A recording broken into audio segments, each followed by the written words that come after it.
how Teofimo Lopez was able to defeat Vasyl Lomachenko, the breakdown, and my thoughts. Knuckleheads, welcome to the Fighters Rep, where we give you free fights, interviews in the fight game, and fight commentary from the mind of a promoter / attorney. And that's what I am. I'm not a boxing coach or a striking guru. I don't profess to be. But I've seen enough fights growing up throughout my life, watching boxing, watching MMA, watching everything else, and I promote my own fights. So I feel like I've seen enough fights to comment on this comfortably. And I just wanted to give you my review and sort of breakdown as to why I believe Teofimo was able to win this fight. So, I mean, if you look back to my prediction on this fight, I felt like this was a 55-45 fight in favor of Lomachenko. I figured Lomachenko was going to be able to get to Teofimo Lopez, which he kind of wasn't able to do in their fight until it got to the second half of the fight. And if you remember my prediction, where I said it was going to be a close fight and Lomachenko was going to get pushed, one of the keys to Teofimo Lopez winning the fight, in my opinion, was going to be his reach, right? He was going to have to use his reach and his power to keep Lomachenko at bay and to keep him honest. And I feel like Teofimo Lopez, who I indicated again had the height and the reach advantage, and that's where I felt like, you know, he had a lot of advantages in this fight along with his athleticism. I felt like that was going to be the key to Teofimo Lopez winning this fight, and I feel like he used that reach advantage and that power and that athleticism to a T, 100% in his favor. I felt like from the very beginning of the fight, Teofimo Lopez was keeping it on the outside, and the only time he was committing, which was seldom, he was doing so with big power to give Lomachenko something to think about if he decided he was going to try to creep in on the inside. And I felt like Teofimo did a great job of that throughout the fight, kind of keeping the distance and cracking Lomachenko, even if it meant, you know, hitting him on the gloves or whatever, or on the body, just letting him know, hey, you know, if you come in here, you're going to have to pay a fee to come in here. And it could be your ass if one of these punches lands. Because again, I mean, Teofimo, the bigger guy, probably slightly more athletic, more powerful, and was just using the tools that God gave him to get the thing done. Another thing I was impressed with Teofimo Lopez, right, and both guys exhibited this, was patience. But the problem with Lomachenko's patience is that, you know, when you look at it in conjunction with his style versus Teofimo, it wasn't working, wasn't going to work. You know, Lomachenko stayed patient for the first 6 rounds, looking for an opening, looking for something to latch on to, looking for some way to counter Teofimo Lopez, and Lopez never gave him that opportunity.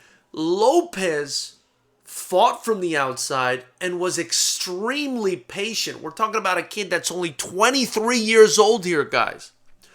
Extremely patient, stayed on the outside, never got too excited or too aggressive or ahead of himself, stuck to the game plan. Let this guy come in on me. I got reach. I'm going to touch him from the outside. If he comes in, I'm going to hit him hard. Lopez did a beautiful job remaining patient, sticking to that game plan. And he had the wherewithal to understand that as the fight was progressing and Lomachenko was shifting around and moving and burning all that energy, he knew that as long as he was touching Lomachenko on the outside and nothing was really coming back, he was winning the fight. So he intelligently stuck to that game plan. It was actually Lomachenko, in my opinion, who screwed up by waiting 6 or 7 rounds before he finally decided to become more aggressive, come in, attack in flurries to try to disrupt Teofimo Lopez at that point, but it was too little, too late. Another thing I wanted to say about Teofimo Lopez's intelligence and patience, right, is if you look at the way Lomachenko fights, and this is something I'm very fascinated with, and I not only see it from Lomachenko, but I see it a lot from Alexander Usyk. he does this thing, right? He does this thing.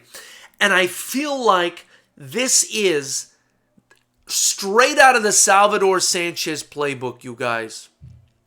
He does this thing where every so often he dips to his right. He dips to his right. This is Lomachenko, and he's a southpaw, and every so often he dips to his right. And I believe he does that to confuse the person in front of him and also to draw out perhaps a jab or any sort of attack. He does that to draw it out of you. And Teofimo Lopez was just absolutely not having it at all. Now, I'll evidence why I think that this is something that Lomachenko does and that he got it straight out of the Salvador Sanchez playbook by demonstrating another thing that I believe he got out of the Sanchez playbook. And this is Loma we're talking about.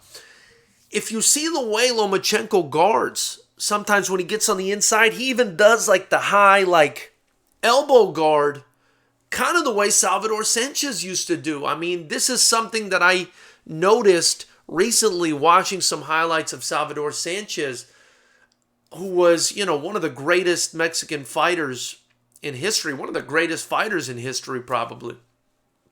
And I saw that, at least in my opinion, Loma was utilizing or is utilizing and has included in his repertoire these moves that the great Salvador Sanchez used to do. This dip to draw out an attack and counter, and also this high like elbow guard, right? Instead of like a shoulder roll or something like that, he kind of, dips slightly left or right with the elbows. The point is, Teofimo Lopez was falling for none of it.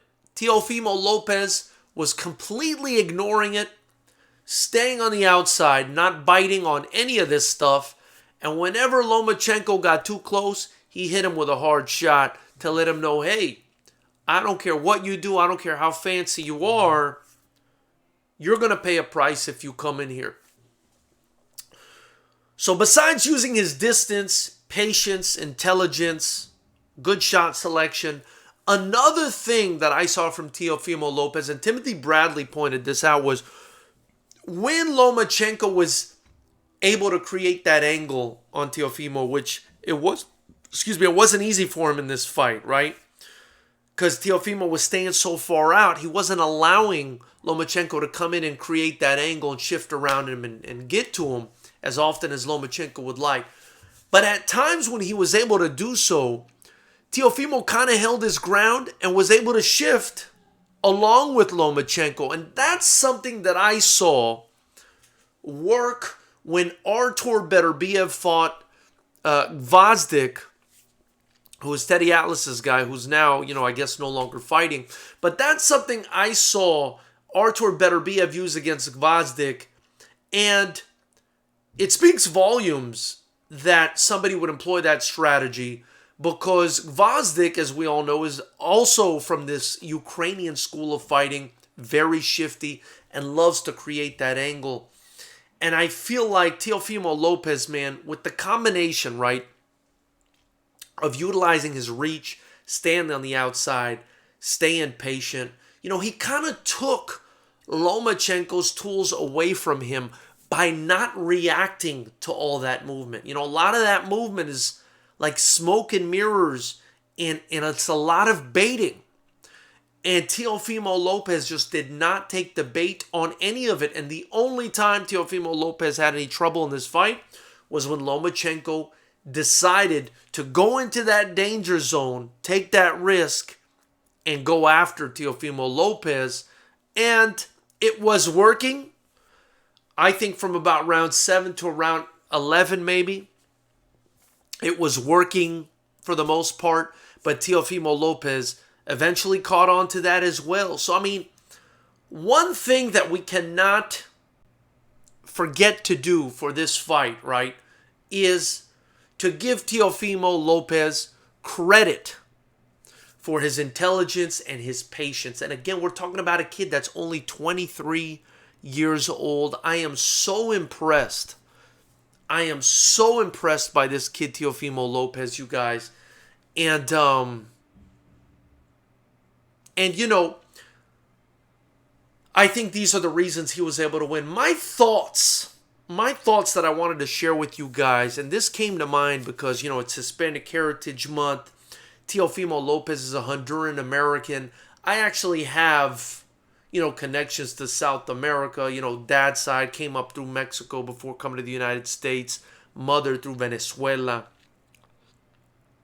But, my father got remarried to a lady from Honduras. So I was very familiar with the Honduran culture. I became very familiar as somebody who grew up in South Florida with the Central American, South American, Latin American culture, obviously. And one thing that really pointed out or kept on resonating in my mind was this kid is the first person to unify the lightweight division in the modern four-belt era. How many kids are there out there, not just in the United States, but in a country like Honduras, which, definitely is dealing with some serious issues right now, poverty, gangs, corruption, so on and so forth. Not to say other countries don't deal with that, but they're definitely having a huge issue with that in Honduras and places like El Salvador and Guatemala and so on and so forth. How many kids are there out there like Teofimo Lopez who, if given the opportunity, can achieve this level of greatness that a kid just 23 years of age was able to do because he was given the opportunity to do so? That really was surreal for me as a promoter, and please subscribe to this channel, like, comment, share, whatever, but please subscribe, be a part of Knucklehead Nation, because that's what I'm trying to do here. I'm just trying to give these kids the opportunity to be great, and I feel like we've already created some incredible talents. We've already allowed some kids the opportunity to really believe in themselves and maybe go somewhere in the future. And we're going to keep on keeping on. You better believe it. The dopest fight channel on YouTube. We don't only talk about fights. We put out our own fights. We are a promotion, the only kickboxing promotion that matters in the state of California. And I ask that you guys subscribe, join, click the link below, get your Fighters Rep gear. Anything you guys purchase is going to get reinvested right back into the promotion, and you can consider yourself like a sponsor. Knuckleheads, thank you so much for your time. I look forward to hearing what you have to say.